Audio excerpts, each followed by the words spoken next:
This is a Film Stories original podcast. We made this!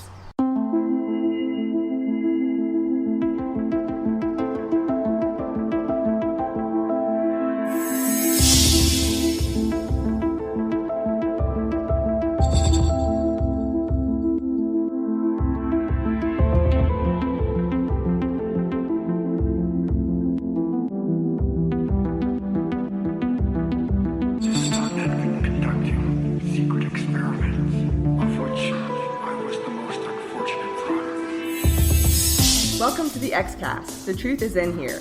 Thank you for joining us for our 12th Patron Roundtable. I'm your host, Marlene Stemme. Today we're discussing underrated Mulder and Scully conversations, and I'm joined by three of our X-Cast patrons, Caredwen Foley. Hi, Caredwen. Hi, Marlene. How are you? Oh, I'm doing well. How are you? I'm doing great. Great. We're also with Luke Winch. Hey, Luke. Hey there. How you doing? Oh, doing well. Thanks, Luke. And then joining us also is Caleb Burnett. Hi, Caleb. Hey there, how's everybody? Doing well, thank you. I know, Caredwen, you and I have been on a Patron Roundtable previously, and I think that, Luke, you've been on a roundtable or discussion before, is that right? I have, yes. Okay. And then this is Caleb's maiden voyage with us on a roundtable, so we're happy to have him with us. Yeah, first time. Yeah, it's good. It'll be a fun one. And what we're going to do is we're going to go around just one by one and each go over our selections for our, favorite underrated Mulder and Scully conversations of the series, or why we think they're underrated and what we think is significant or fun about them, whatever we like about the conversations. And then we're going to go into some of the listener comments that we received on the topic. And so to get us started, without further ado, Luke, I think you're going to go first with your first choice. Yeah, so my first choice is actually the Fight the Future film, and it's the introduction to Mulder and Scully on the rooftop of the building. The reason why I've chosen this as underrated, because I think it's quite clever writing, because it has to achieve two things. It has to reintroduce to the fans who have watched the previous 5 seasons into what's happening and explain exposition and so forth.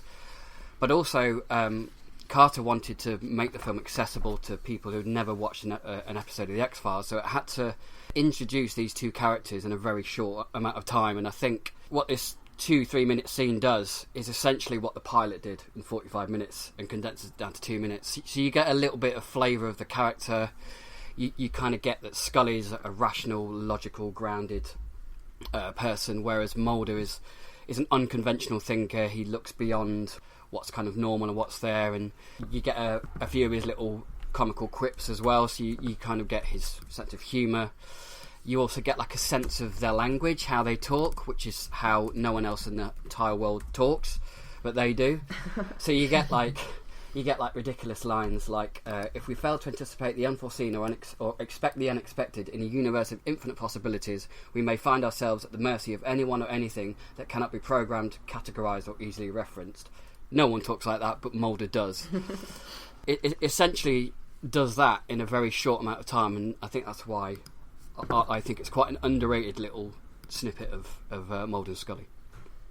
Yeah, I think that's a great point. I never really looked through how many things that a conversation has to accomplish. I guess I've thought more about the language that doesn't seem natural, like you mentioned. I always liken Carter a little bit to George Lucas and James Cameron, where they're all incredible world builders and character builders, but sometimes their scripts, they sound like words that wouldn't come out of a human's mouth. You know, you can read it on a bit of paper, okay, but it sometimes sounds very clunky. Mm-hmm. And I think Carter falls in that trap sometimes, but he does very well here. Yes. I think. Yeah. Okay. Does anyone else have any comments on that? Just one quick thing on the nature of the writing there, and the kind of, we hear the purple prose used a lot to describe some of those conversations. I think this is a place where it does work pretty well. There's a playfulness to it, and it doesn't take itself too seriously. I think that's sometimes when the dialogue does kind of stumble into those overwrought places. I think it can sometimes feel just very heavy. But I think one of the things that's nice about this is that even though, they're kind of busting out some sentences that are a little more complex than maybe we would normally use joking with a colleague or something like that, it's still, there's such a playfulness to it and a lightness to it that it doesn't get too, like, absorbed with itself. So I think that's part of what makes it work really well. Yeah, I agree, definitely. Great. Okay, Caleb, do you want to go ahead with your first choice? Sure thing. My first choice is the conversation on the rock from Quagmire. And in my experience, I've run into a lot of X-Files fans who don't like Quagmire very much. I don't know if that's true for you all or not, but I just love the way that Mulder and Scully talk about the nature of what they're doing. It's right after their boat gets attacked by quote-unquote Big Blue, or is it? Mulder starts the conversation by saying that so many of the things they investigate are so intangible, but Big Blue exists within the specific earthly confines of that lake. He enjoys the tangibility of that. But Scully questions why he wants to find it, and he counters that with, you're a scientist, it would revolutionize the thinking of evolutionary biology. And she keeps questioning him, like, is that really the reason you want to find this? She goes on to compare Mulder to the crazy photographer who's trying to find Big Blue, saying that he's going to end up like that, just a crazy old dude who doesn't listen to anybody. But they go on to talk about why Scully names her dog Queequeg. And of course she says that it's because of Moby Dick. And she takes that as an opportunity to compare Mulder to Ahab, just consumed by a personal vengeance against life and its mysteries, and allowing everything to take on these warped significances to fit his cosmology. And says that whether it's the truth or a white whale, it's impossible to find, and it's going to leave everything you love dead. And of course Mulder counters that by saying that he kind of likes the idea of being Ahab because he'd have a peg leg, which is something he's wanted since he was a kid. But says that he's not Ahab because if he was, he'd feel less likely to chase random things because his disabilities would give him a different purpose in life. I think that this conversation's pretty underrated. Doesn't get talked about as much as it could because the episode doesn't get talked about that much. But the other good conversation from this episode is from the end, when they're talking about how Mulder sees hope in the possibility of Big Blue's existence, and Scully talks about how the hope in those possibilities is why the stories about them have endured a little bit. And she also says that it's because people want to believe, and I think that both of these conversations really sum up the idea of the whole series, The X-Files, as a whole really well. The fact that people want to believe. So, yeah. Yeah, I think that there are pockets of fans that adore Quagmire, and I'm certainly one of those. I love that episode, and I like that you brought up two of the conversations as well, because I think, like, to me, I've thought about there's the conversation in the car, and then on the rock, and then on the shore, and they're all a little different and a little, progressive. And yeah. I think it's interesting to me that Mulder is so gung-ho he wants to find something extraordinary, although, like you said, he wants to find it within the confines of the lake. And he's fascinated by this creature, but he's completely disdainful of Scully's dog. Like, something so ordinary is not worth anything, And then she kind of has that opposite perspective when they're on the rock. So, yeah, I can see that. I think it's really interesting that you mentioned this one, because I wouldn't have thought of it as an underrated conversation, because I think people talk about it, but they don't really talk about it. They just kind of name it. And I don't know. I think it's what you said was really interesting. So yeah. I think that's a really good point. I mean, I feel like that conversation does get alluded to a fair amount, but maybe not in like super substantive ways. Something about them being like stranded together. I think that people sometimes like enjoy this sort of shippy aspect of that, but there's like a really interesting exploration of both of their psychologies happening in that conversation. Yeah, and I think that I kind of wish that idea of if chasing aliens hadn't been Mulder's like obsession, if he'd had some other thing to like some other regular challenge to apply his life to. Cryptozoology. Yeah, maybe it would be something else. Right. And yeah, I mean, if he hadn't lost his sister at such an early age, what would the big challenge of his life be instead? Sure. That's a really interesting question. Just one more thing about the episode. There's the conversation when they're outside the gift shop for Big Blue, when they're talking about, when Scully talks about how her dad raised her to respect nature because it has no respect for you. I think that's another, X-Files wide idea, is the idea of nature and respect for it, but it has no respect for you. So, but yeah. Okay, Caredwen, do you want to go next? Yeah, sure. So I want to start with maybe my favorite Mulder and Scully scene in the whole series. And I think it's kind of an unusual pick. You don't hear too many people talk about it very much, but it's at the beginning of Piper Maru. Skinner has just told Scully that the murder investigation into Melissa's death has been suspended. And in that conversation, she takes it like a trooper, but she's clearly really pissed and really disillusioned. And she lets Skinner hear a little bit of that, but mostly just kind of swallows it down. But she comes down to the office and she's obviously still kind of out of sorts.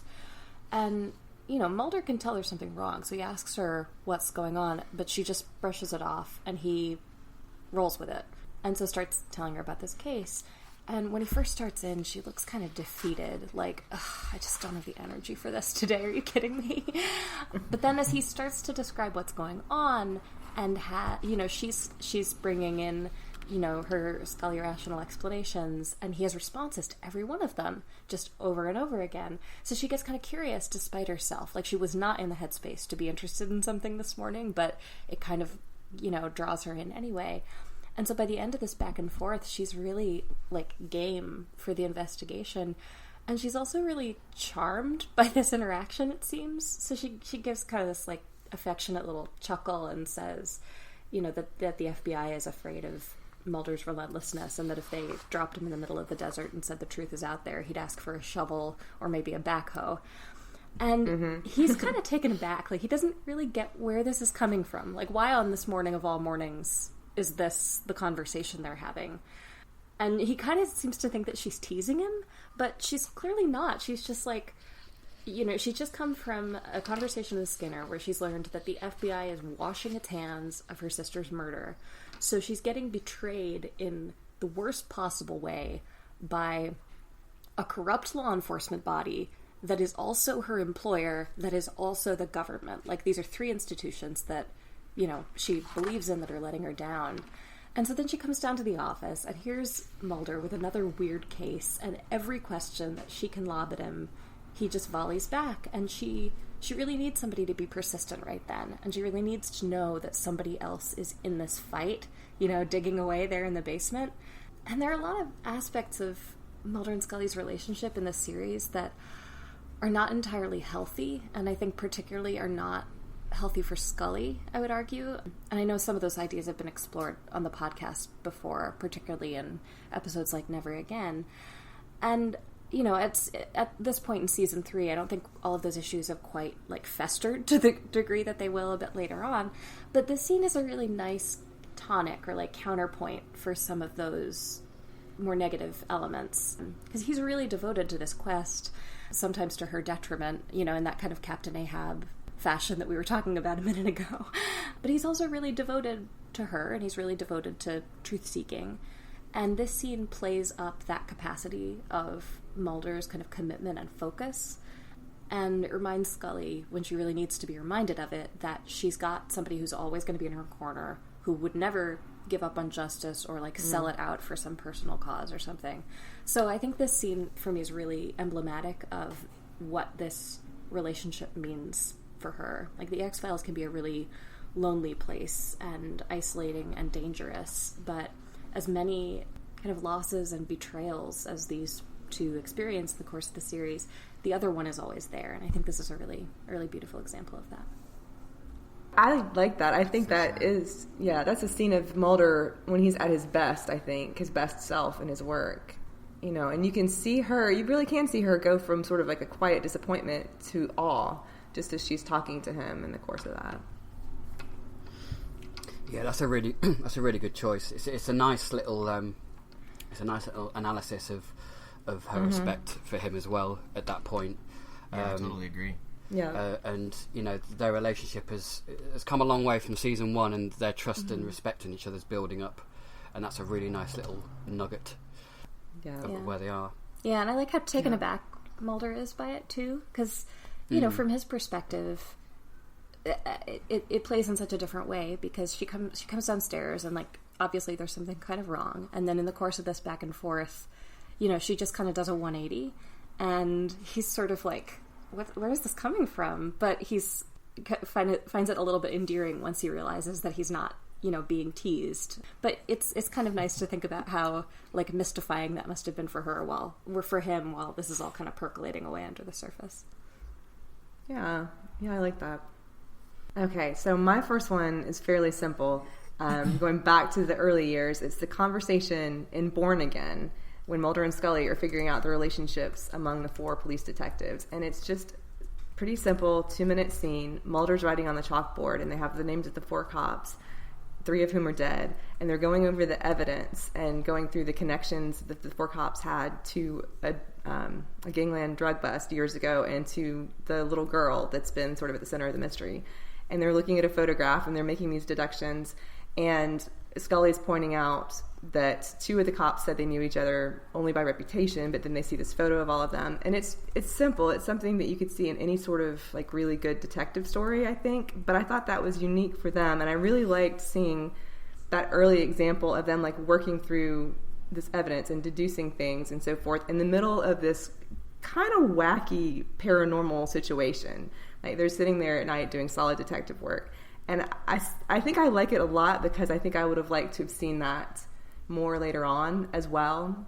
And it's before they got into, some of the more like philosophical aspects of their work and worldview, but I just really like them sitting there and working together. So even though it's simple, that's one of the ones that I really appreciate. Do you all remember that episode? I think that's part of the reason I think it's underappreciated too, is that there's not a lot from that, around that time that people talk about. I always liked the procedural aspect of the early seasons, and that's a really good example of it. Yeah, so that's it. There's not a lot, completely substantive. I think it's just a good, earnest example of them working together in a procedural early on. Mm-hmm. So that's my first one. All right, we'll go back to you, Luke. Okay, my next one is also from season 1, and it's the Erlenmeyer flask. It's a very, very short scene. I think it's a huge character moment for Scully, it's just after Dr. Carpenter has told Scully about the 5th and 6th nucleotides, and that by definition it has to be extraterrestrial. And Mulder's just been chased from the Zeus storage, and they go there together the next morning, and Scully stops Mulder and wants to apologise for being wrong and not trusting Mulder's instincts in this, and she talks about it's the first time in her life that her trust in science and accepted facts has been completely upheaved when she's been presented with this evidence of these nucleotides that shouldn't exist in nature. And I just think it's a very important character moment for Scully, and what carries on into the second season and beyond, and her openness is, she's a little bit more open, I think, from that point onwards. It's a nice movement in her character arc. And she's come a long way from if this is Monkey P, you're on your own. So. All right.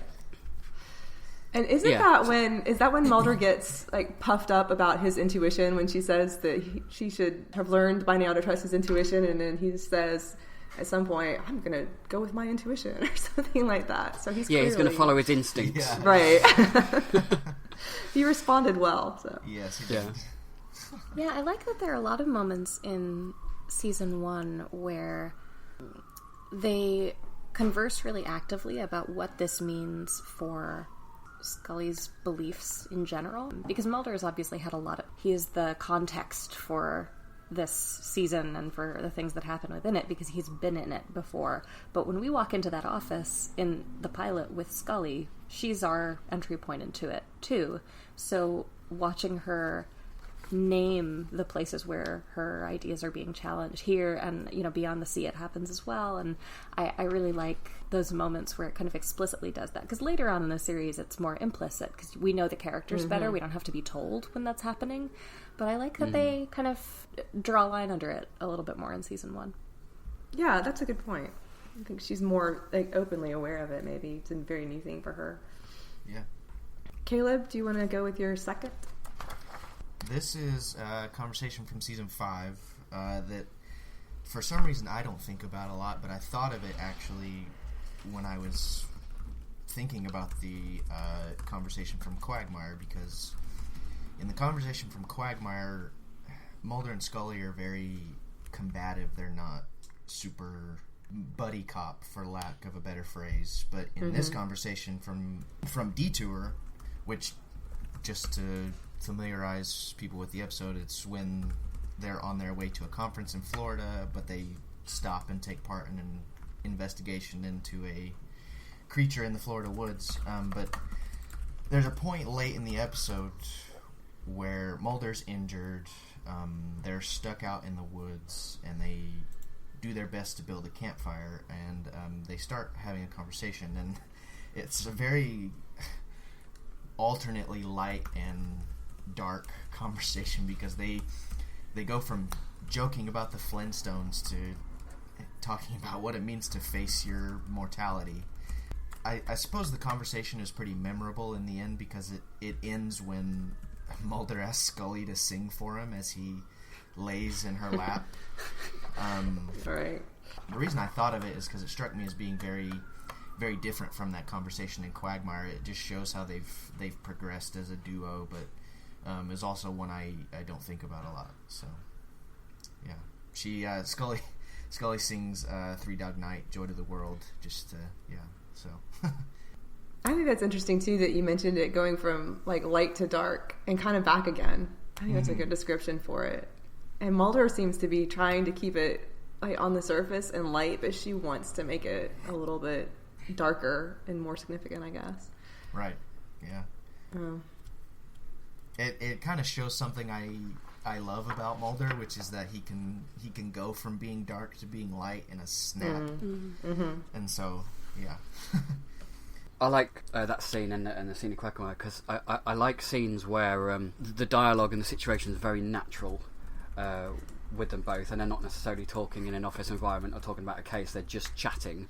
And it's sometimes they're isolated from the world in both situations. Yeah. Yeah. So yeah, I really like those scenes. Okay, Caredwen, you want to go ahead with your next one? Yeah, and actually I'm going to change the order of mine, because I have one that I think follows off from that in kind of an interesting way. The scene at the beginning of Redux 2, or early in Redux 2, where Mulder comes back from the dead to Scully's bedside. And, people already know he's among the land of the living, but she hasn't seen him yet.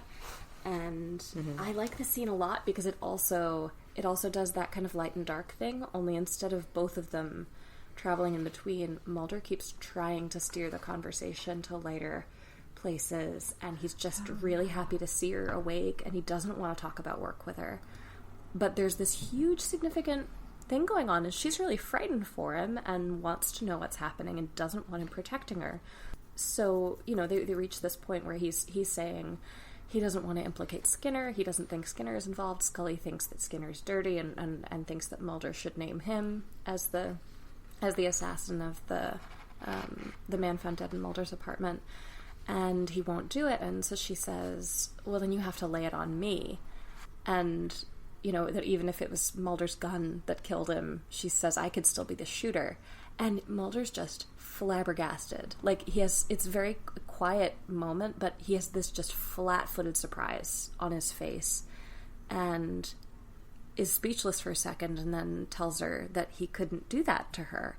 And she, keeps insisting that this is what she could do to give meaning to what's happening to her. But I love this scene very much because for one, I think this dynamic between them gets picked up in Detour a little bit, in that, Mulder wants to make Flintstones jokes, and Mulder wants to talk about the Yankees, and Scully wants to talk about the fact that she's dying and that she needs that to not be for nothing, and that if she can save him, she wants him to let her. You know, he's trying really hard to insulate her from the consequences of this because she's sick and he thinks she already has enough to deal with. But she's saying, like, no, this is a burden that I need to be able to carry for you. So I think that's a really, really beautiful scene. And I also like the one where they come back together, you know, closer to the end of the episode, where, you know, Mulder says that he'd come by the night before to seek guidance from her, but that now he's made up his mind and he knows what's going to happen, and tells her that he knew that if he was making a mistake, she would tell him. And there's such a lightness and, you know, gentleness, I think, to those conversations, even though, you know, as far as they both know, she's hours from death. And I feel like this is a sign that Mulder has kind of learned the lesson of one breath, where all through that episode he's fighting really hard and he wants to get justice and he wants to get to the truth, and she's in the hospital and he's just beside himself. And now this time she's back and it's just as grave, and he's realized, okay, that all that fighting that I'm doing, it doesn't matter if I can't be present. It doesn't matter if I can't, like, savor this relationship while I have it. So I really like that. It seems like that left a really lasting impression, and that it was a kind of formative moment for how he can be when they are in these kind of dire straits, and what he really needs to do is just be present and care. Yeah, I think there's something really transparent too in both of those conversations that you mentioned. You know, in sort of, it's a different sort of faith, I think. Like, I don't know quite how to describe that, but like when she says, "If I can save you, let me," you know, there's something that she's willing to sacrifice, obviously, for him. Yeah, I don't really know how to describe that, but it has something to do with like the same faith and belief, but just sort of transposed onto them personally. That I really like. Yeah, I like that framing of it a lot. I mean, I can't remember what episode this was on, but I feel like I remember Darren Mooney talking in one of the previous episodes of the podcast about how, you know, Mulder is dedicated to the truth and you know, fights for that, and Scully is fighting for Mulder. And I think that this is a nice, and apologies if I've misattributed that or if I haven't got it exactly right, but I think that this is a good example there, because, you know, there is really nothing else she could do at this point. Like, she's not well enough to work. She's not well enough to testify. She's not well enough to do anything except tell Mulder that he can destroy her reputation if he needs to save himself. And of course he's not going to do it, but it's the one thing that she has left, and it's the one thing she can give him, and so she wants to, even though he doesn't want to accept it. Okay, well, I'm going to change the order of mine now as well to follow on yours. That has inspired me. Because what was going to be my final one, because it's later in the series, I'm going to move to now, which is the episode Amor Fati, from the Sixth Extinction, Amor Fati. And it's not the hallway conversation at the end, which I think is really moving as well, but it's the scene when Scully comes through the door and appears at Mulder's bedside. So it's basically taken from the Last Temptation of Christ. The conversation is lifted, as far as I can remember, almost entirely from that. But she's addressing him in his false kind of fantasy life, and when she tells him to get up out of the bed and that's not where he belongs, and that the devil, he tells her that the cigarette-smoking man, who's sort of the, you know, representation of the devil, has taken care of him, and she talks about how he's lulled him to sleep and turned him away from his true mission. It's, you know, it's theatrical. It's not really a reality beyond conversation, and it's more of almost like a soliloquy of her to him. But I think it's very powerful. I think it's powerful that she's in that role, and it's, like I said, as far as I know, directly written from Judas's admonition to Christ in the Last Temptation of Christ, like encouraging him to get back on his mission. And I think that's really interesting in a literary sense too. And to me, it makes a lot of like sort of literary and spiritual connections between Mulder and Scully come together. And the thing that most reminded me of that was what you said about, you know, if Mulder is on this mission and believing in something, and then Scully is supporting Mulder. And I don't think it's necessarily just that one-sided, but I think that there are definitely elements of that. And in this story, Mulder is sort of the one that's on the mission, and Scully is reminding him of what that is. And I don't know if you all have read The Last Temptation of Christ or seen the film, but part of the idea of that is that Judas had the worst job or the stronger job, because in it, he's the one that was sort of part of this mission, was to betray Jesus, or pretend to betray Jesus, I guess, in the interpretation, which is, you know, a little bit different of an interpretation.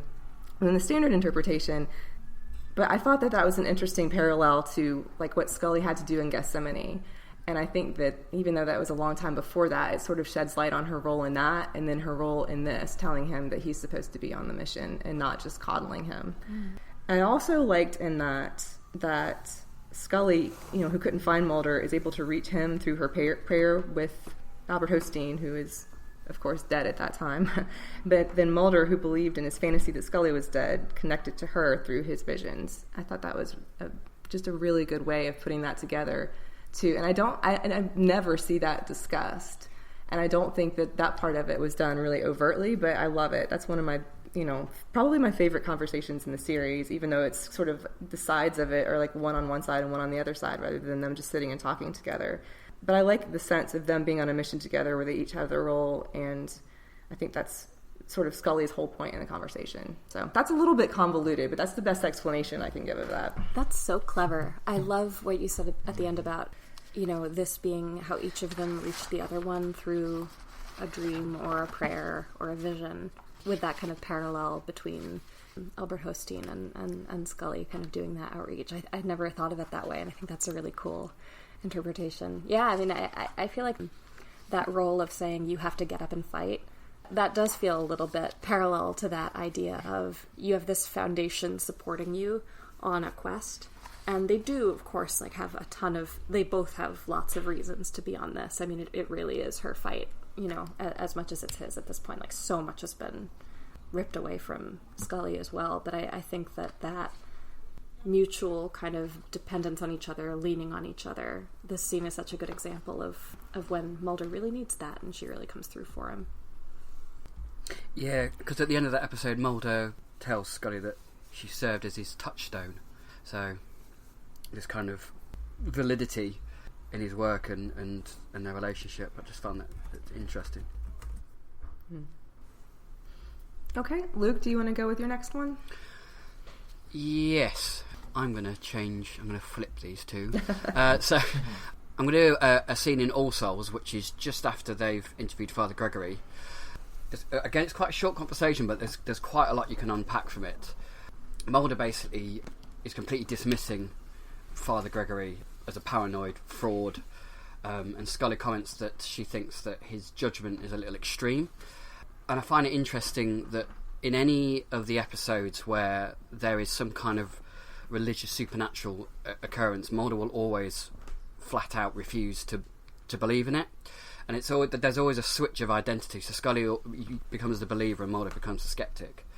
And I like it particularly in this episode because Scully's in a very dark place at the minute. She's still suffering grief from her loss of Emily, and she also has visions of Emily in this episode. And she's kind of struggling to maintain an equilibrium between her faith and her trust in science and her job, and how Mulder treats religion as well at the same time.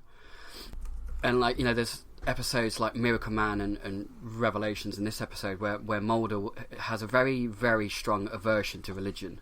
I've always found that a very interesting character kind of quality, because he's so open to everything else, but he's always flat out with this. It's interesting that they gave Scully that identity that she's a scientist, but she's also a Catholic as well. There's a really good line where Mulder goes, "Religion has masqueraded as the paranormal since the dawn of time to justify some of the most horrible acts in history." I just found that really interesting, because immediately I thought of the Crusades and how they basically used that they basically said that God spoke to them to basically go out and slaughter thousands of other people who worshipped another god, and the medieval witch burnings and stuff. It's just I just found it a very philosophical conversation, and how Scully, she tries to justify it by saying, "I was raised to believe that God has his reasons, however mysterious." So it's a really interesting dynamic between those two whenever religion crops up in any of their cases. I agree, and I think that those are sometimes some of my favorite conversations that they've had. The one that you mentioned, and then the one in Revelations when they're in the motel room, kind of reminds me of that too. And she's talking about how he can, something about expecting a miracle every time there's a light in the sky. or have faith every time there's a light in the sky, but not when there's a miracle in front of him, type of thing, you know. And I like that sort of the character construction that she has of being the scientist and also being the Catholic, and how those do and don't go together too.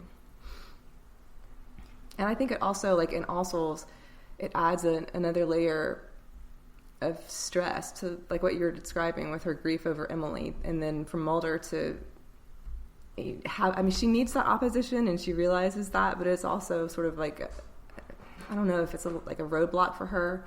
I don't know. I think it's interesting because it almost creates like a sort of like a watershed in her of what she believes in the end. Yeah, I mean, because she says when she's confessing in the confession box that she brought Mulder on because she knew that her feelings would be very strong in this case. But like you said, he's so closed off to any kind of religious miracle or religious supernatural that he does end up being a roadblock.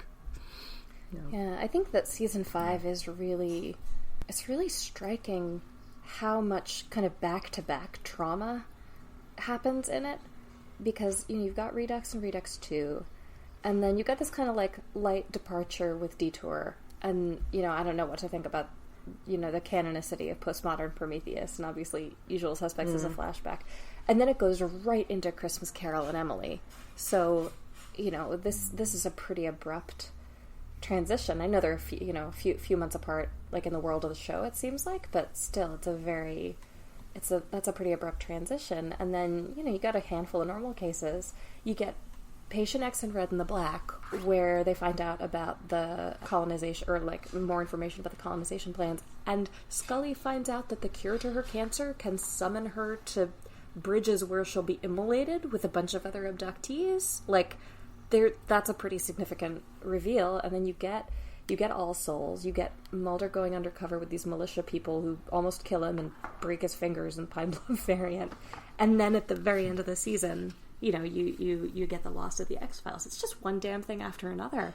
And I don't know that there's another season where, like, obviously a lot of really terrible things happen to these two, but the density of the losses and the traumas and the severity of them just it's really overwhelming in season 5, and it's kind of amazing. Like, it's kind of amazing that any relationship could survive this, any partnership, like any interpersonal connection of any kind, after everything that they went through. But it seems like it really forges that, even more strongly. And of course, in the end, and then in the beginning, we've got all the Diana Fowley stuff that complicates things a little bit. But, they're really like on the edge of a precipice this season. That's a good point. Yeah. Okay, let's see. Caleb, I believe we are back to you. All right, so I am switching the order of mine as well. So my next one is the conversation at the end of How the Ghost Stole Christmas, and it's another progression of Mulder and Scully's relationship, which I like, and it's the ending of the episode, and it's not very long, but Scully comes to Mulder's apartment, and she kind of wonders whether anything they experienced actually happened. It's interesting because Mulder says he doesn't think so. Scully ends up saying that despite everything, her desire was not to prove Mulder wrong. I like the conversation because to me it's a progression of their relationship, because they're realizing that, like, they don't have to be in a dangerous situation or be doing these things to actually want to spend time with each other. Scully says, maybe I really did want to be with you. She kind of admits that she enjoys his company, and they exchange gifts, and the Christmas song plays, and you see snow outside of it. So it's kind of like, I don't know, it's unique, and it's definitely a progression of that Mulder Scully dynamic, with them actually realizing they like being together. So yeah, that's why I picked it. Yeah, it's kind of a fairy tale in a way too, in the ending. Yes, totally. Yeah, that whole episode is so great. That scene between them is really lovely. I actually considered bringing the scene where they're both shot in the stomach, dragging themselves across the floor. Yes, yeah. And that is a good scene. She asks Mulder if he's afraid, and then she says that she is. Just this, like, grotesque, horrible fate for both of them, and there's still just this, like, vulnerability and sweetness, and then we find out it was kind of all an illusion, but, it's such a great episode.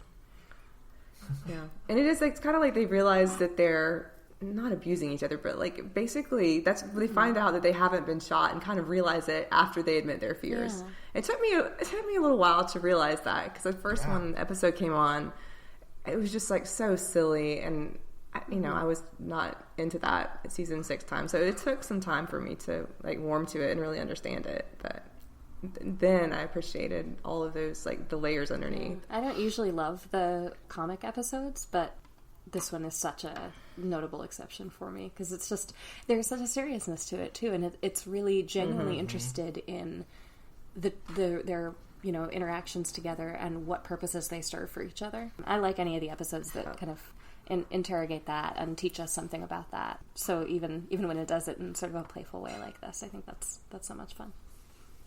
Yeah.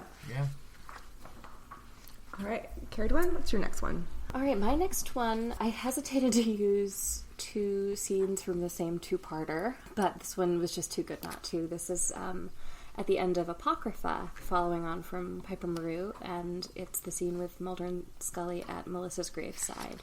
There are a bunch of things I like about this scene.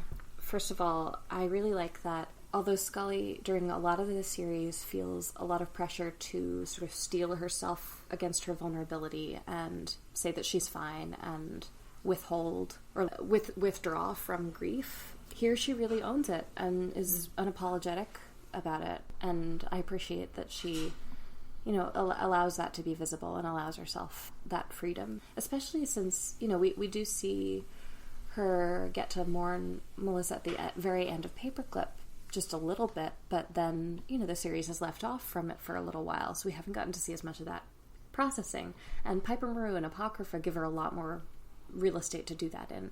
But here she gets this, nice quiet moment by the graveside, and Mulder has to break this news that Luis Calderon has been killed in prison, and, that it's been made to look like a suicide. And he knows it's going to upset her because it's just another affront to the integrity of this whole corrupt system that she's been angry about, for both of these episodes.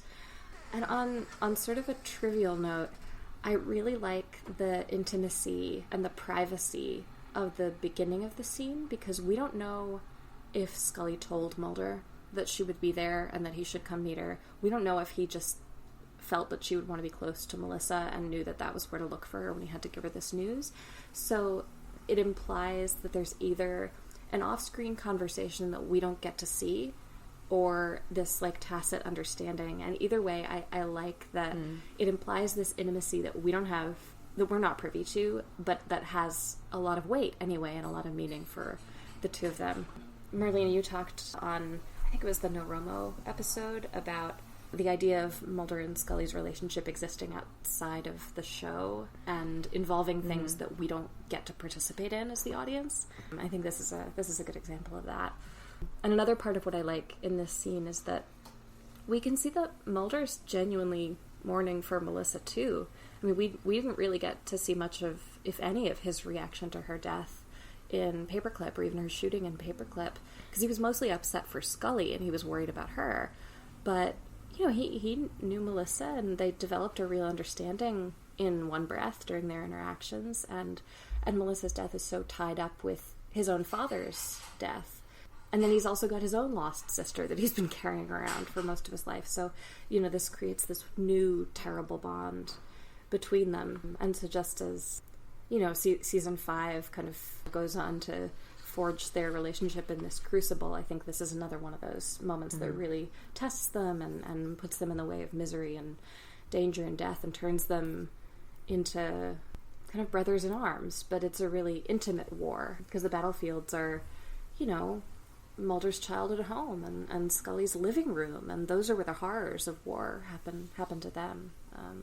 So when she says at the end of that scene that Johansson had told her that the dead speak to us from beyond the grave and that that's what conscience is, I'm not really sure if this is deliberate, but I think that's also kind of an interesting foreshadowing of Samantha's fate, because maybe Mulder's propulsion in his life and his conscience that's sort of pushing him along is his own dead sister, who's living on in his memory and giving him purpose. And I really like the idea of, Mulder and Scully being pushed on in this quest by these ghosts of their dead loved ones, whispering in their ears. So I think that's a really beautiful scene. That reminds me of the final conversation that they have at the end of The Truth in the hotel room, and Mulder says the part about doesn't he say about the dead speaking to us? It was a similar thing. Because I don't think he says through consciousness, but he said that the thing about, like, if you and I are powerless now, that if they listen to what's speaking, then they'll, be able to move forward. That, what you just said really reminded me of that. And I like the scene at the end of Apocrypha. I always like the music, and I like that it's sort of just a quiet, gentle scene, even though they're discussing something that's violent that's happened. I hadn't thought about that connection to the end of The Truth. Oh yeah, I just pulled up the transcript. She asks Mulder what's left to believe in, and he says, "I want to believe that the dead are not lost to us, that they speak to us as part of something greater than us, greater than any alien force. And if you and I are powerless now, I want to believe that if we listen to what's speaking, it can give us the power to save ourselves." That's lovely. I mean, I'm sure that none of these, that the X-Files is so notoriously terrible at its own continuity that I can't believe that when they were writing The Truth, that this conversation in Apocrypha, or even, what goes on to happen with Samantha in Closure, that any of those three things were deliberate connections. But it really speaks to the fact that there are certain themes that are important to these writers and these storytellers, and so they bubble up in these very consistent ways. It's really interesting that you mentioned about how the sisters are, propel them forward, and it's in Emily, isn't it, where Melissa's voice down the telephone call is guiding her to try and find her.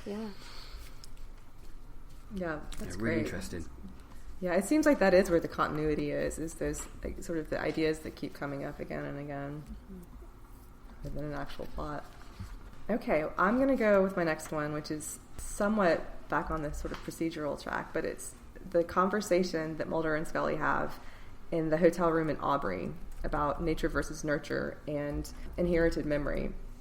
And I think it's interesting talking about things bubbling up in consistent ways, because that's some of, like, what the theme of their discussion is in terms of the acquired behavior that Mulder is attributing to BJ. Because he's asking, what if we're a sum total of more than our ancestors' biology? And then Scully's saying that environments shape children and behavior patterns are taught. And then Mulder's talking about memory and preference is inherited, because he's going back to his memory of his father eating sunflower seeds and thinking that he has somehow inherited this, trait of liking sunflower seeds. So I like that is a sort of a discussion that goes to their worldviews and these opposite points of view, but they're sitting there, and Scully's also on the phone with the elusive Dani. So she's, doing that as well, but they're having this discussion, this back and forth, figuring out a case. And that's probably my favorite thing about the whole show, is that you just, like, how they figure things out by putting their two perspectives together and the episodes in which they do that. And Mulder says that Jung talked about basically the inheritance of acquired characteristics when he wrote about the collective unconscious. And I like the idea of that. I know it's a little bit, sort of manipulated for the scene, but I like the idea of that in general, and I love them discussing it. And I also liked there's a camera motion when they discover through this discussion and through what Dani tells Scully that she then interjects in the discussion that BJ is Coakley, the original murderer's granddaughter. And it's just a way that it kind of zooms in on each of their faces really subtly, and they kind of have this mutual discovery together in the midst of that conversation. And I love that. I think also that it's interesting, it's the second time in the episode when it's taken them a moment longer to deduce a solution, because they're expecting a man rather than a woman to be a culprit or a victim. Because at the very beginning of the episode, they're trying to figure out what is carved into the chest of the victim, because it had always been brother in the previous murders, and it's sister in this one. And then at the end, they're expecting the killer to be a male, to be Coakley's grandson. And it turns out that BJ is Coakley's granddaughter. So it's kind of, I think it's an interesting twist. It's an interesting sort of mystery distraction that they fall into. But I also like that they sort of puzzle it together through figuring out this case, but talking about these sort of weightier themes in nature versus nurture. I do like that scene a lot, and the fact that it lets them talk about something that's a bit of a broader concept than just the case itself, without becoming really kind of overwrought or preachy or things like that. Because I think the show does trip into that sometimes when, Mulder and Scully have things to say about the world. What is the I feel like there's it's at the beginning of First Person Shooter where Scully's talking about violent video games, and I think that happens again. That also happens in Wet Wired, if I remember correctly. And just come on, But Right. I really like how they handled that, and I think Aubrey is just such an underrated episode in general. So that's a really good choice. I do too. Yeah, I was gonna mention that the actress who plays BJ is extraordinary. I just think she's brilliant. Yeah, I like the point that you made too about how they bring their perspectives together to solve cases, and this actually ties back to Marlene when you brought up the scene in Born Again. I can remember. I don't know what episodes this has happened again. I think there's a moment where this comes up in Kitsunegari, but there might be another one too where Mulder and Scully are, at some point in Act 2, like, kind of at loggerheads about what direction to take the investigation in. And so Mulder steps back and says, okay, what do we still agree on here? Like, let's find the common piece to whatever both of our ideas are and just grab onto that.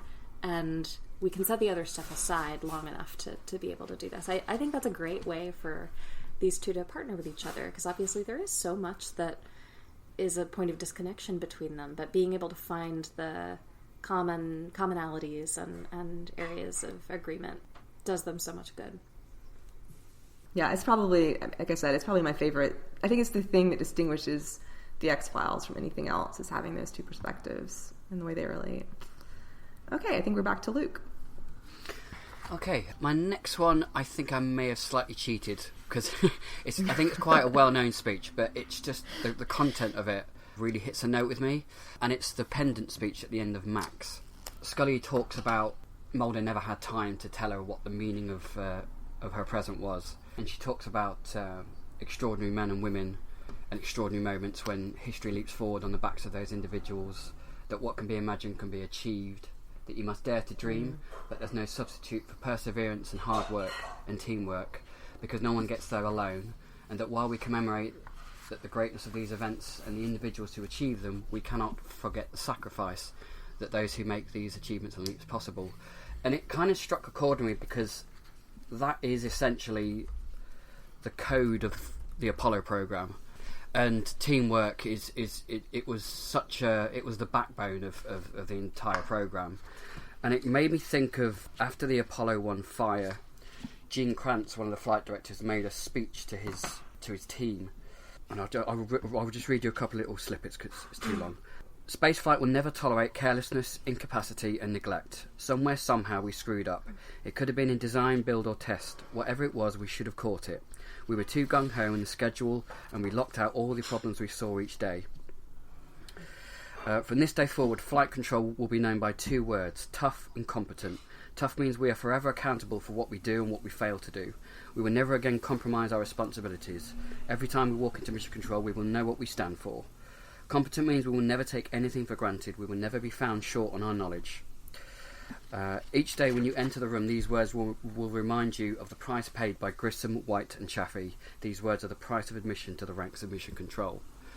And I just think you can translate that backbone of teamwork and trust in each other and hard work and perseverance to the team of Mulder and Scully. In their perseverance in seeking the truth, their personal sacrifices they made, and the fact that they both are better people together and working together than they are apart. And I just think it was a really good kind of translation of a kind of code of conduct, really. I think it just really struck a chord in me. But I just love Mulder's quip at the end after that speech. He goes, "Well, it was just a cool keychain." Keychain, right?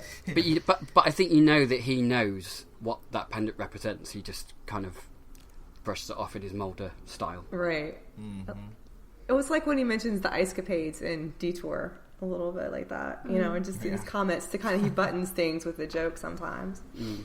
Yeah, I saw Elvis in a potato chip once. That yeah, right. Or even in Redux 2. How about those Yankees? Yeah. I love that conversation because to me it really captures the essence of the X-Files, because Scully talks about teamwork, perseverance, and I had a friend tell me once that they couldn't keep watching the X-Files because it was so discouraging, like, because they get shut down, they don't find what they want to find, and all of that stuff. And I was like, my response to them was, that's the beauty of the show is the perseverance and the teamwork and getting through those types of things, and that conversation captures that really well. So, Caleb, you want to go again? Yeah, so kind of continuing on the whole topics coming back up again in other episodes, this conversation is another one on the whole dynamic of science versus paranormal versus religion thing, and it's the conversation from the end of Babylon, and it came to mind because that episode is pretty wild, and I think that when people think of that episode, they don't think about this conversation necessarily. They think about Mulder dancing as a cowboy, but I love the conversation because after all of that stuff has happened, Scully goes back and visits Mulder, and they talk about motherly love in relation to the bomber's mother in the episode, but they also talk about the nature of God and Scully being raised Catholic as she was, and whether Mulder believes in any of that. And but then what I love about the conversation is then they witness the heavenly trumpet phenomenon together, and the episode ends as they look up to the sky, witnessing that and hearing that, and it kind of it makes the audience wonder, like, okay, which aspect of the conversation is this phenomenon giving validity to? Is this some type of scientific thing that's happening? Is it a religious thing? Is it paranormal? And so, yeah, I love that conversation, and I think it's, in my opinion, it's my favorite part of the episode, but I think that it gets overshadowed by the rest of the episode, so. There's also an emphasis on listening in that as well, just like some of the things that we've been talking about. There's something in that conversation, there's something that makes me uncomfortable, but I'm not sure that that's a bad thing. I think it's something that, like, I don't know what it is, but I probably need to watch it again and again, because I think the discomfort is my problem and not the episode's problem. Sure. I know some people think that the dialogue is a little bit maybe stilted or something like that, but I don't know that that's it. I think there's just more to it. And I think also it's shocking having that scene coming after that episode, as you were saying. It's just such a departure from what we've seen that it's almost a shock that it is like a gentle and quiet ending, you know? Yeah, I totally agree. I remember watching that episode for the first time, like, live, and just like that conversation is a very, and what happens at the end of the conversation is a very abrupt ending to the episode after everything that's happened. I remember thinking, like, wait, what? Like, that's how it ends? But, I mean, yeah, in retrospect, I really like it. But, yeah. So. Yeah. All right. Caredwen? I'm going to change the order of mine yet again. I have two more. Okay. So, given that you were just talking about the show's exploration of maternity, I wanted to talk about the scene in Sein und Zeit where Scully goes to Mulder's apartment to tell him about his mother's autopsy results. She's, she hated having to do it and wanted to be able to say no and just couldn't say no to him. And he's been, churning over these, this voicemail message that his mother had left for him and this case that they're working on, and he's really determined to form some sense out of everything that's happening right now. And she's really quiet and drawn, when she gets to his apartment, and just lets him talk because he needs to talk. He has to synthesize some of these thoughts that he's having. And he feels like he's really gotten to the bottom of this, that he knows that, oh, my mother was calling to tell me that she had had a vision of Samantha just like the parents of these other children had, and that I've been looking in the wrong place for her. And so she doesn't challenge that. She just lets him talk. But when he gets to the end and he says, and that's why they killed her, that's where she challenges him, because she knows why his mother died. She knows that it was a suicide, and it kills her to have to tell him this, but she's very, firm with him that she didn't, that Tina Mulder didn't want to live, and that she took her own life very deliberately, and that the message that she was trying to give him was to stop torturing himself with Samantha's disappearance and just to let it go and have his own life.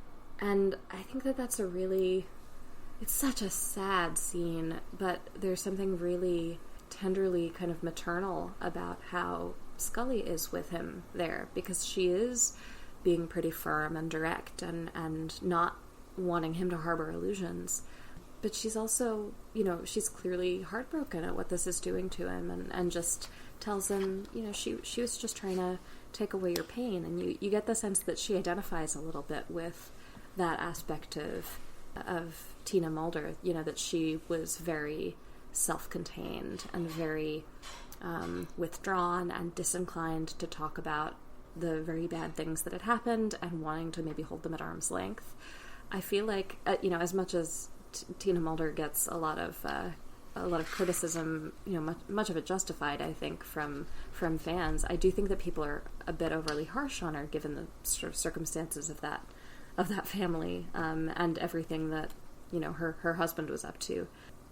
But I feel like there's a little bit of an understanding, in a way, between Scully and Tina, and I think that comes out in this scene, because Tina didn't succeed in giving her son that message. He's willfully misunderstanding it, and so Scully is trying to do her best to carry it forward to him and to help him hear it. And as heartbroken and upsetting as it is to have that conversation, she just wants to be present and be a kind of calm, guiding force for him too, and to kind of feel this pain with him, but also be able to kind of shepherd him through it.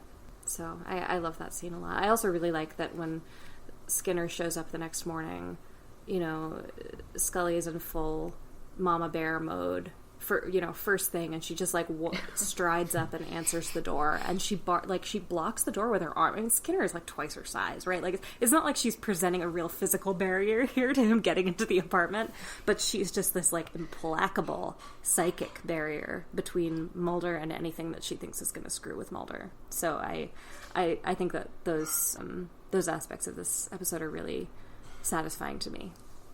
I like what you said about her sort of dispelling the illusion as well, because I think there's several times when he definitely needs that, and Scully provides it. And I think that the frankness with which she deals with that is a little startling, but I think it's a mark of true friendship at the same time. Yeah, she's just willing to kind of cut through bullshit with him, and there's a kindness to how firm she is, in addition to the kindness of her desire to be gentle and to give care to him in that conversation as well.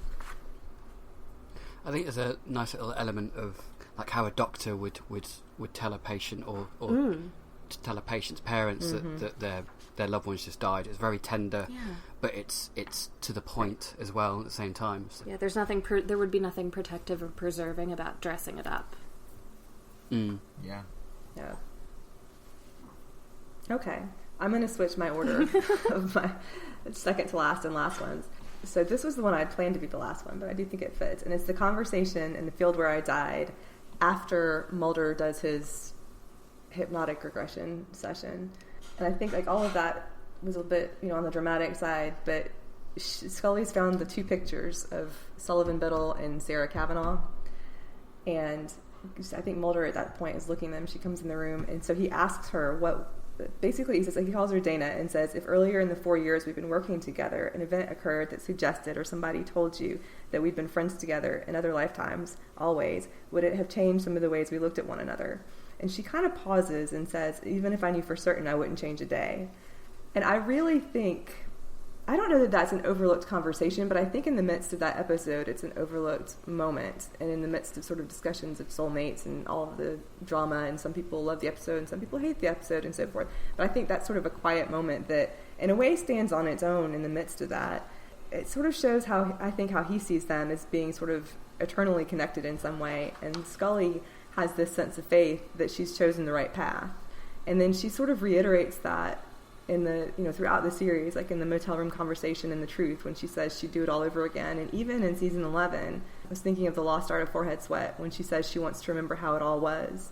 And then in Nothing Lasts Forever, I think she says she doesn't begrudge Mulder any of the tribulations that have come to her through working with him. And so that's probably like the moment that I would say, or the conversation I would say is sort of like the core of, it's really their working relationship and their personal relationship, which I see as being rooted in that friendship. So that to me is sort of the standout moment, you know, an honest moment. Yeah, I loved that scene as well. I'm quite a campaigner for the Feel Where I Die because I do like it. But yeah, no, that scene's great, and it kind of ties in with the theme that runs throughout the series about fate and destiny, which I'll get to in my last last one as well. So yeah, I'm a big fan of that scene and that episode. All right, Luke, let's go ahead then with your last one. So my last one is from one of my favourite X-Files episodes, Monday, and it's the second office scene. And Mulder's, it's the second time that he's living that day, and he's got into the office, and he opens his check and he rips it, which is slightly different to the last one. But then there's a nice, quick conversation that him and Scully have, which is basically all about fate and free will and destiny. And Mulder goes, Scully, did you ever have one of those days where you wish you could rewind and start all over again from the beginning? And very, very quickly she says, yes, frequently. Which I find quite amusing. But then they get into a conversation about, Mulder says, so you think it's all just fate and that we have no free will? And she says, I think we're free to be the people that we are. I think it's our character that determines our fate. And Mulder goes, so the rest is just preordained? I don't buy that. There's too many variables, there's too many forks in the road. I like this discussion of preordained or a planned path and a planned destiny against all the different variables and forks in the roads that they can come. And I like their slight disagreement of their kind of philosophy. And Mulder's comment is interesting because at the end of Paperclip he talks about, right at the end of the episode, when he says something like, I think it's something that we have no control and I think it's fate, which slightly contradicts what he says here, where he doesn't believe in fate. He thinks there's far too many different ways that things can go. And I think Scully's kind of philosophy of preordainedness is linked to her religion of Catholicism. I think the episode is like a microcosm of this discussion of free will and choice, and Scully offers to go to the bank for him to try and change destiny, even though they're not aware at that moment in the episode that they're living the same day. But every single thing they try and do, the outcome is exactly the same. So you think that it's this preordainedness, but then when Pam makes the different choice of jumping in front of the bullet, is the opposite, which is free will and choice changes fate. So I just think it's a really nice little microcosm of this big theme that runs throughout the whole series. Yeah, I love that, and I think that that's something that you could almost write. I'm sure you could write a dissertation just on that episode, and probably go even beyond that, you know, and all the implications. And I'll just say this part as quickly as possible. I remember when that first came on, I was having a discussion. I was doing psychology research, and somebody brought up the idea of degrees of freedom and how many degrees of freedom and which degree of freedom, so forth, would you have to change in order to change the outcome of something. That was like the overall, discussion, I guess. And I like that there is a scientific way of thinking about that comes out, and then there's also sort of like that philosophical or religious way that you talked about too.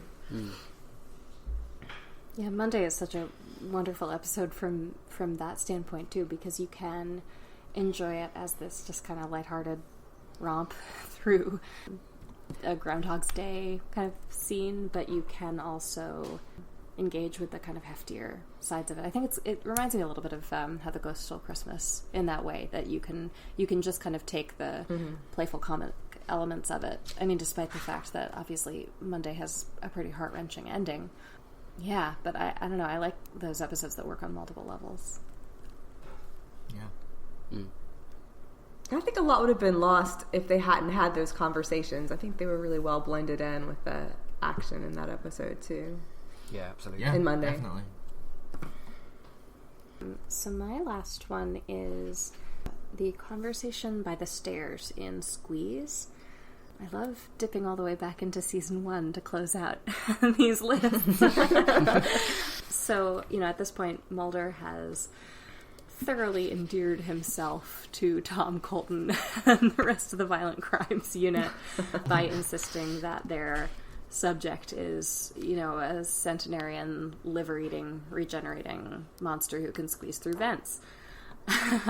And so Scully asks him while they're leaving the meeting, why he's making a point of sort of pushing buttons. And he says that, maybe I thought you caught the right guy, and maybe I run into so many people who are, hostile to me that sometimes the need to mess with their heads outweighs the millstone of humiliation.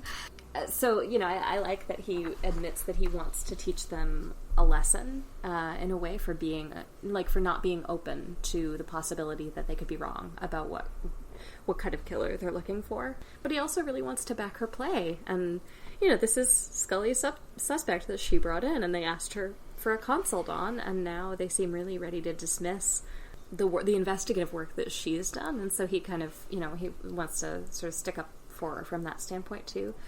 And then Scully tells him that she thought that he was acting a little bit territorial. And there's this Gillian Henderson does a great job with the scene, because as soon as she gets to the word territorial, you sense that, she regrets letting it come out of her mouth, because she immediately starts walking it back. And, there's nothing to, that's a totally fair read on how Mulder was behaving in that conversation, but she just, she doesn't really want to go there, and she doesn't want to make him feel defensive, and so, she just, pulls back from it really fast and starts to kind of, end the conversation.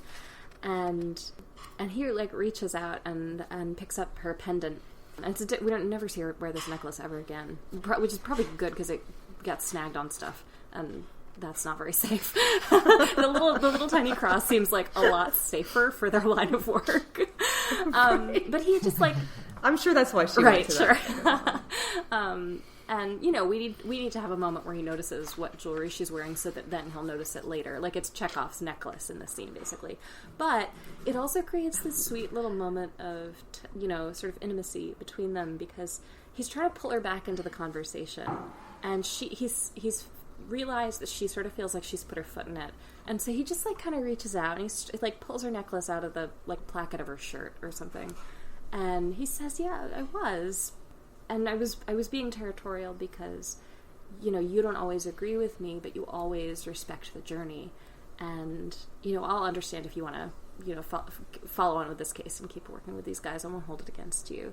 He wants to kind of reassure her about their relationship is still really new. I mean, I know that the timeline of season 1 gets all screwy because the pilot is supposed to have taken place in 1992 or something, but nominally, this is the third case we've seen them work together. And I think that he wants her to know that it's okay for her to tell him that he's being an asshole. It's okay for her to say, "Hey, you were being territorial in that meeting. Hey, you don't need to be so defensive of the X-Files." So he's sort of he's offering her this physical reassurance that's it's almost a little invasive, but there's nothing threatening about it. And it's clearly not sexual. Right. I mean, he's basically he's reaching between her breasts to fix her necklace, but he's not trying to cop a feel, and he knows that and she knows that, and nothing untoward is happening. He's just trying to show her this little moment of it's when it's he's grooming her. Is what I always it's when you see monkeys grooming each other, and it's just very reassuring and very tender and kind. And it works because he tells her basically, no hard feelings if you want to keep working with these guys. I get it. And so he starts to go up the stairs, but he's looking after her. He's still watching because he wants to see whether she wants to know what his theories are. And so she kind of pauses and looks after him, and she's like, "I think you've got something else other than this polygraph thing, and I have to know what it is." And the way she says it is a tone of voice we don't hear out of Scully after season 1, really. It's playful and, I don't know, I wouldn't quite say flirtatious, but it's she's a little kid and she's excited about this fun puzzle that they're solving together.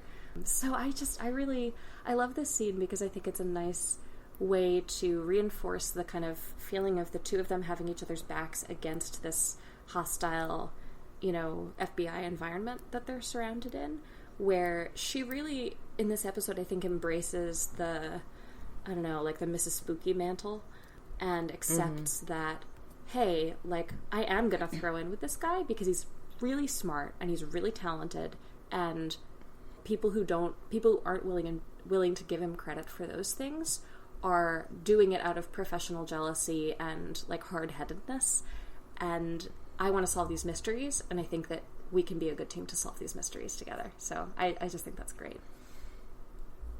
Yeah, I like that scene too, and I think that it goes, I think I mentioned this to you, and I think it goes well with the conversation toward the beginning of Tombs when Skinner calls her into the office, and so she can't show up in court, and Mulder asks where she was and says her testimony was important, and so he's sort of holding her accountable, for like her participation at that point. Yeah, I really like that scene as well. I always found that moment where he takes a pendant, like, surprisingly tender for that early time. But yeah, like you said, it wasn't in any way sexual or for any of the wrong reasons. It was a moment of kind of like respect and kind of comfort with her as well, I think. I like the fact that he has this defense mechanism where, for example, he'll lecture Colton on the fact that they're not green, they're grey. It's a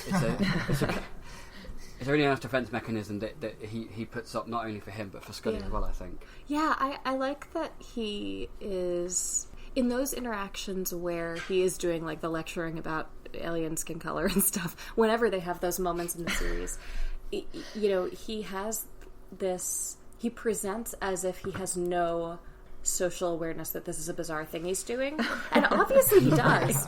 Like, Mulder's very intuitive and very sensitive, and like also knows very well what people think of him. But it's an interesting skill in that moment to be able to play it like he just couldn't be less interested in or less informed of how he's coming across, just to do it totally straight. And then, he can go and have this conversation with Scully afterwards where he says, yeah, like, I was messing with those guys because I think they were being jerks about our work, and I think they were being jerks about you. And I don't know, I think that it's such a testament to the fact that he is invested in the two of them being a team now, even though it's pretty early. And, in the pilot, he had every reason to think that they'd send her down to spy on him and whatnot. But that at this point, she's kind of earned his belief and has earned, his backing her play as her partner. And, there's such a, it takes a lot of interpersonal skill to be able to alienate other people in ways that don't destroy your relationship with the person who's probably going to have to clean up that like relational mess after you. But it really does build this sense of the two of them like back to back against everybody else, and against the fact that other people don't really understand this and aren't willing to keep their minds open, and Scully is, and that matters a lot to Mulder, and and his acceptance of her investigative skill and intelligence and everything matters a lot to her.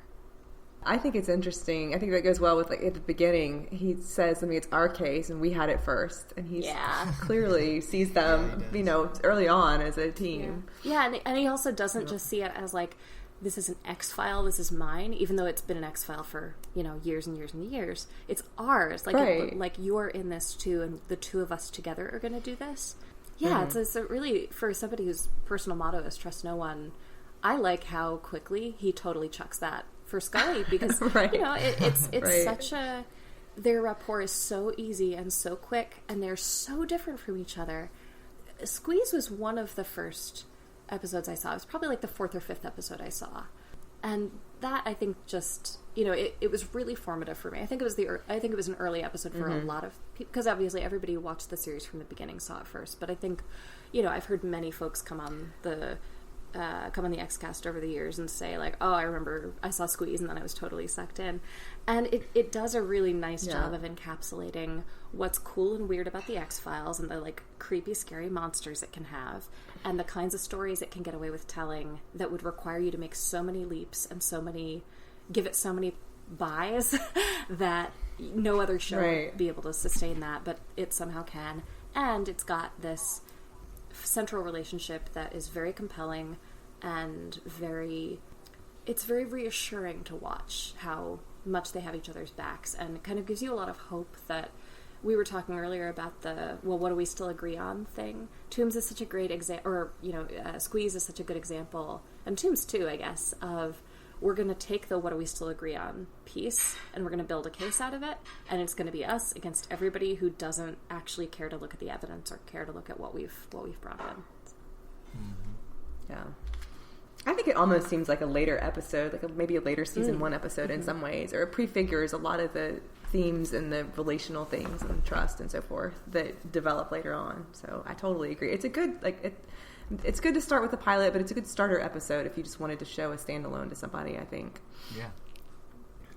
Okay, so my final one is going back to more of like the back and forth of ideas. It's from Leonard Betts, and it's their discussion of the nature of evolution, when Mulder is talking about if Betts' ability to regenerate is any greater a leap forward than our ancestors' ability to communicate with language or walk upright.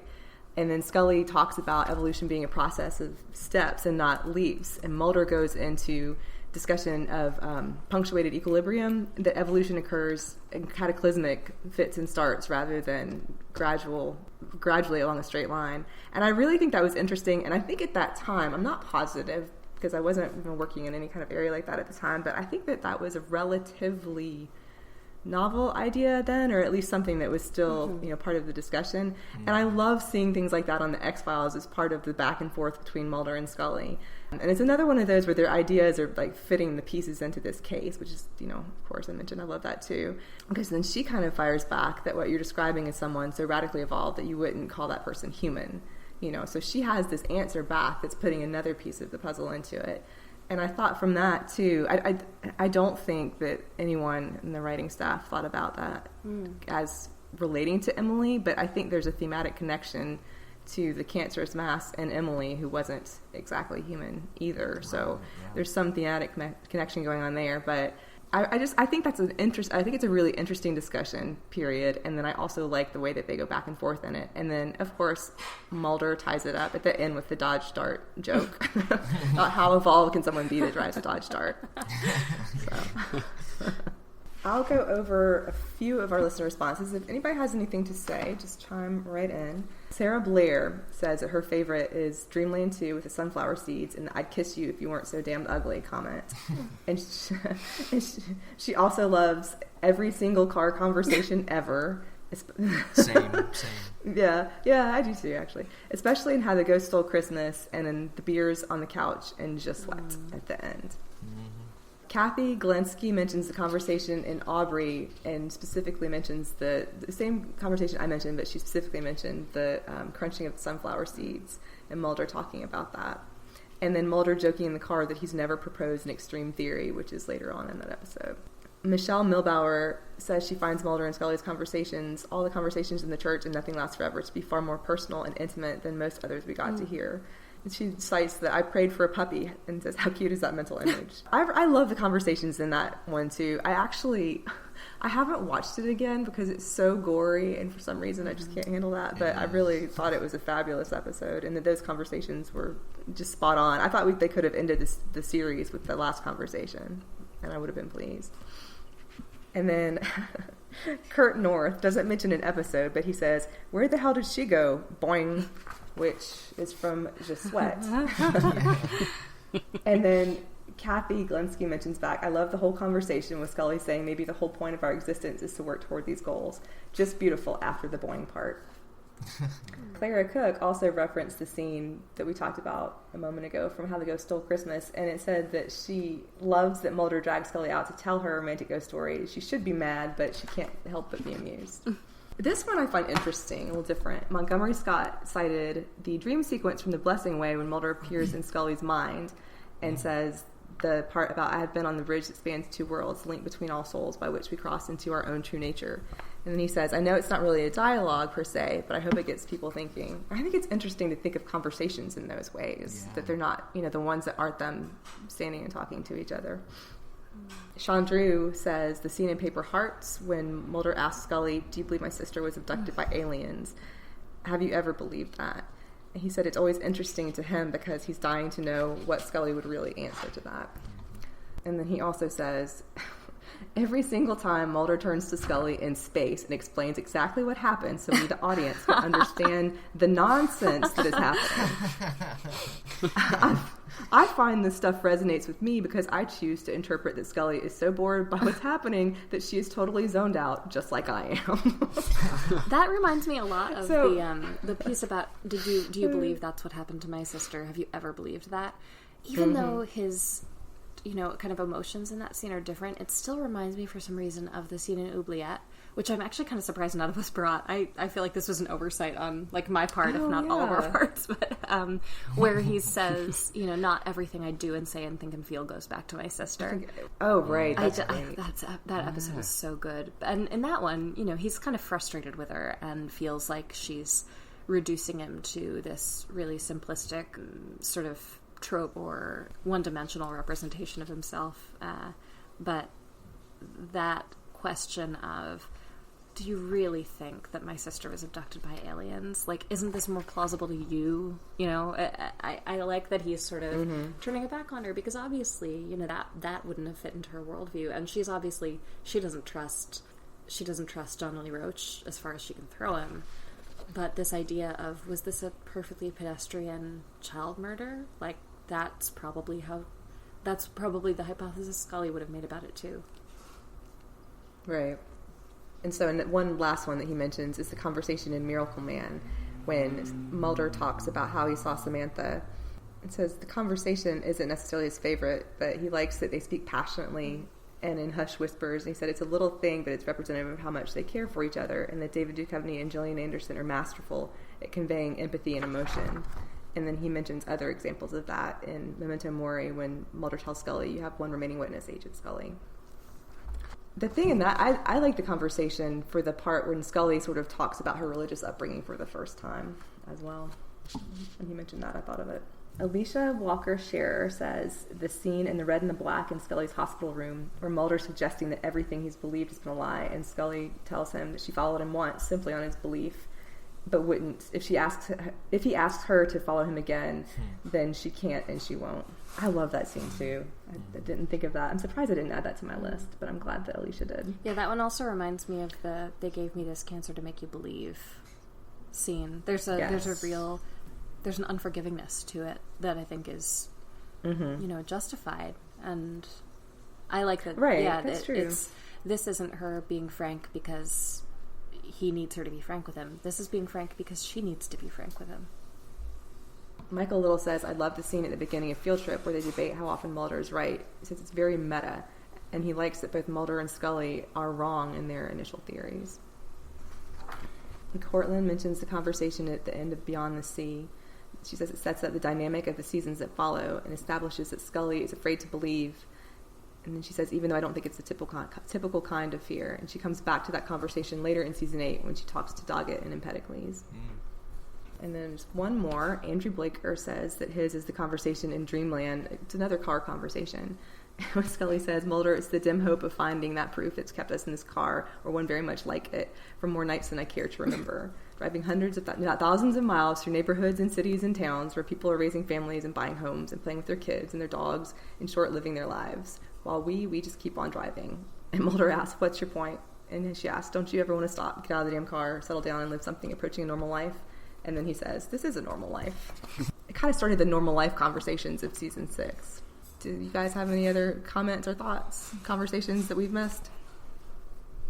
I like the, I can't remember who you said mentioned it, but about any conversation when Mulder's basically explaining to Scully and the audience about what's happened, and that's essentially what Bad Blood does, isn't it? It's like the extreme version of Mulder from Scully's point of view. He just blabs on about nothing and zones out. Right. I think we could go probably on and on because there's so many conversations, but we got some really good ones. So where can we find you all online? Luke, we'll start with you. You can find me on Twitter at Luke_Winch. I'm also on Facebook as Luke Winch, and I'm on the X-Files Slack group as well. All right, great. Caleb, where can we find you? You can find me on Twitter at Caleb Composed. I'm on Facebook, Caleb Burnett as well, and also on the X-Files podcast Slack. So great. Caredwen? You can find me on Twitter at Caredwen, Caredwen, or in the XCast basement group or Slack group. Great. And you can find me on Twitter at Marlene MHS or on Facebook at Marlene Stemme in the Facebook XCast Facebook group. All right. Well, thank you guys for the great discussion, and thanks to everyone for their contributions in the comments. Listeners, thank you for listening, and until next time, trust no one.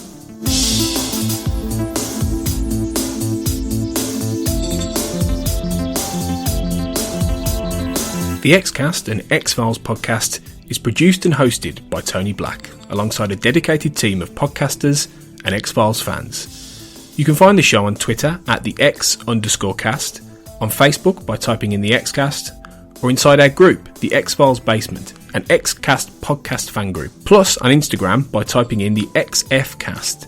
If you're a fan of the show, why not support us on Patreon? Exclusive bonus episodes, early access to new episodes, plus become part of our XCast community in the Patreon department. To see our monthly subscription options, just head to patreon.com/the XCast. That's patreon.com/the XCast. We'd love to see you join our Patreon community. We're also part of the We Made This podcast network at We Made This Pod on Twitter and We Made This on Facebook. You can find a range of shows on TV, film, music and popular culture in general on the network. Thanks for listening, and we'll see you next time.